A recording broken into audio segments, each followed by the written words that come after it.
So welcome to my Tuesday video, and today we're going to be reviewing how do we really discover our values, our drivers. What is it that really drives us? And there's a process. There's a real step-by-step process to discover that. So we're going to be looking at that and taking a look at some of the details. So the first thing is to elicit your surface values, and you ask the question, what is important to me in the context of ... and you fill in that context. So is it the context of career? Is it the context of leadership? So what is important to me in the context of leadership? Ask yourself that question over and over. Write down your values, write down what comes up. When you get empty, ask yourself again until you keep getting the same words. Then you move into eliciting your motivational values, and your motivational values come from remembering a time in the past when you were super motivated in that context. So remember a time in the past when you were super motivated in the context of leadership. Go back to that time, step into your body. What were you seeing? What were you hearing? What were you feeling just before you became totally motivated? And so you write that down, and if it's a repeat word on the list, that's fine. If not, write it down. It's a new one. That's a motivational value. Keep doing that. Go back to times in the past until you keep getting repeat words. Make a note that these are your motivational values next to you. Now you've got a list of clear values. You want to elicit your threshold. So in the context of your career, for example, you would say, now that I've got all of these values here, what would have to happen for me to quit? What would have to happen for me to quit my career?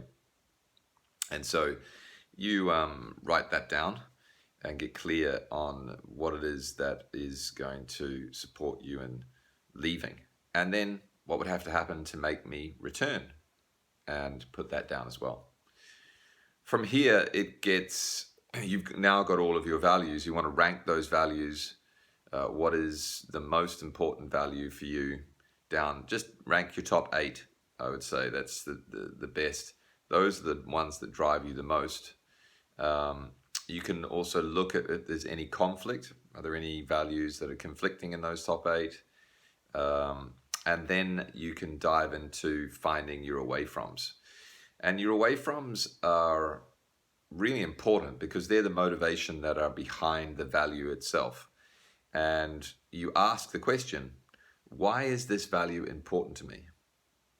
And notice what comes up. If you have language that is, it's important to me because it inspires me, it helps, and the language is positive, you know that's a towards motivation. If it's language that comes up which is, if I don't have this, then I'm not going to do well, and the language is really negative, then you can understand that it's away from motivation.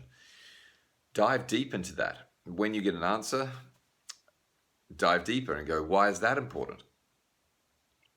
And when you get an answer, dive deep and why is that important? And see what comes up, and make a note of how much towards motivation is on each value and how much negative away from is on each value. Then the process is to clear that and to delete that away from motivation. That is something that we will address in next week's newsletter and next week's issue of this video, and we'll have to wait till then. So over and out from me in the Bahamas. Thank you for tuning in, and look forward to hearing from you. Bye-bye.